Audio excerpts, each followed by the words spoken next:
Bapak Ibu, kita akan lanjutkan dengan memberikan kesempatan bagi Cawagup nomor urut 1. Aturannya masih sama, kami persilakan Anda untuk melangkah ke tengah untuk mengambil pertanyaan dari fishbowl nomor B. Fishbowl Diperlihatkan B, di Bapak. B.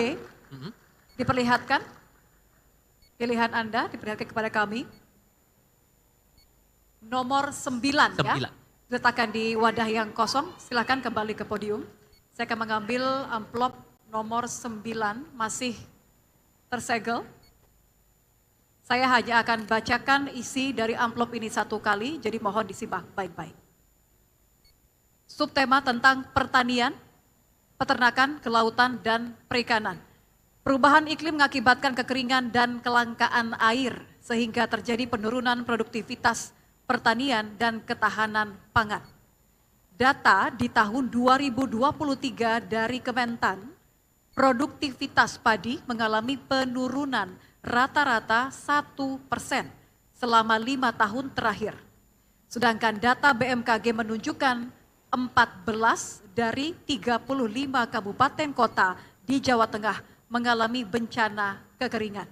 Pertanyaannya, bagaimana strategi paslon untuk mengatasi kelangkaan air dan kekeringan agar produktivitas pertanian dapat ditingkatkan untuk ketahanan pangan yang berkelanjutan?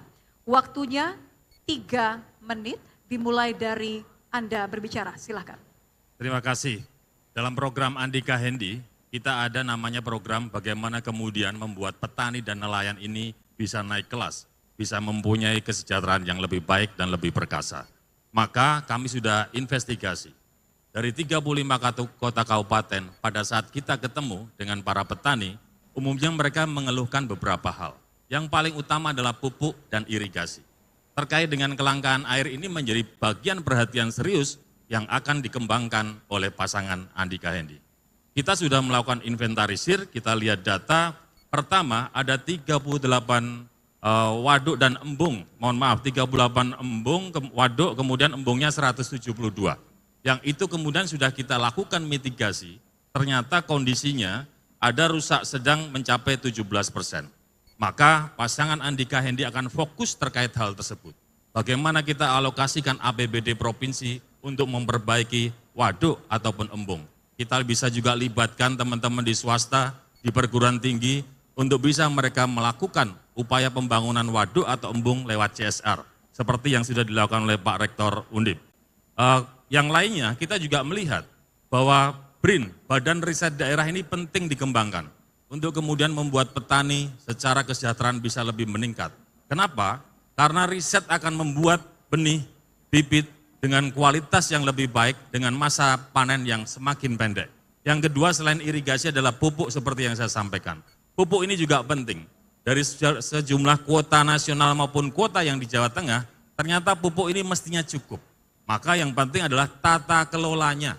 Bagaimana kemudian ketersediaan pupuk di Jawa Tengah itu benar-benar ada pada saat petani ingin melakukan upaya penanaman.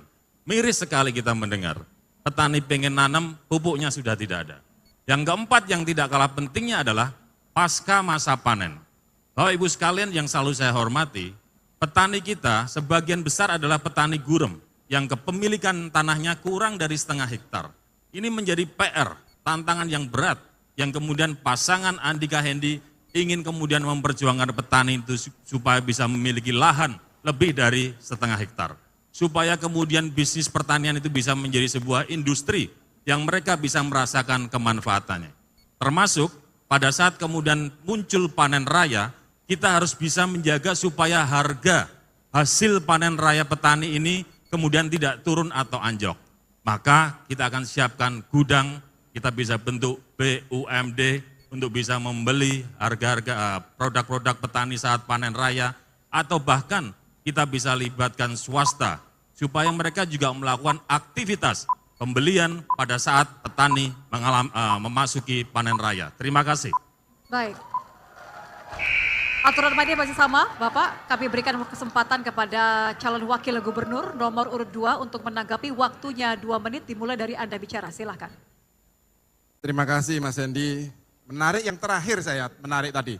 Mas Hendi akan bikin namanya BUMD terkait apa tadi? Pembelian pupuk ya. Mas, hasil panen itu kami di Jawa Tengah sudah ada Mas BUMD-nya yang bernama Jateng Agro Berdikari. Jadi nggak perlu lagi bikin BUMD lagi. Dan ini satu-satunya yang kena inisiasi di Jawa Tengah. Belum pernah ada. Di provinsi yang lain menerapkan pembelian hasil pertanian masyarakat ketika harganya anjlok. Bahkan saya sempat pribadi membeli beberapa hasil panen. Supaya apa? Stabilisasi harga itu terjadi di Jawa Tengah. Terima kasih, mungkin Mas Lutfi mau menambahkan. Baik, terima kasih. Ada beberapa hal yang perlu saya sampaikan. Pupuk di Jawa Tengah cukup, bukan kurang. Di Indonesia, Kementerian telah menyiapkan 40 juta ton. Ditambah 40 juta ton cukup. Yang tidak cukup adalah pendistribusiannya kurang tepat sasaran. Dari mulai proses distribusi, kemudian ke PKL, baru ke petani. Apa yang salah? Ke depan apabila saya dan Gus Yassin menjadi gubernur, kartu tani akan saya hapuskan. Untuk apa? Untuk tata kelola pupuk yang sekarang carut marut. Bukan tepat sasaran. Misalnya, dalam kartu tani itu seseorang hanya bisa ngambil suatu PKL. Ternyata di PKL itu urainya habis. Tetapi kartu tani tidak bisa dipakai untuk ke PKL yang lain. Akhirnya Pak Tani bilang pupuknya di sana habis, padahal PKL-nya tidak di sini. Ini yang perlu dibetulin mekanisme pendistribusian pupuk di wilayah Jawa Tengah. Baik. Kami berikan kesempatan yang sama, durasi 2 menit untuk merespon tanggapan dari Cawagup nomor urut 2. Silahkan Cawagup nomor urut 1. Terima kasih Gus Yassin, Pak Lutfi. Gus Yassin bercerita, Mas Hendy nggak perlu buat BUMD untuk beli hasil petani. Oh ya, karena katanya sudah dibangun atau dibentuk. Sejak kapan ya Gus? Karena masa kampanye, mohon maaf. Karena pada saat kampanye saya turun. Bagaimana kemudian di Banjarnegara, tomat itu dibuang sama petani. Kenapa? Harganya turun, tidak ada yang beli. Bagaimana kemudian kita ke Temanggung, Wonosobo, tembakau, hampir banyak petani yang mengeluhkan tembakonya nggak ada beli. Karena salah satu perusahaan besar itu tidak membeli hasil tembakau. Jadi buat kami Andika Hendy, program itu adalah harus ada kemanfaatannya buat masyarakat.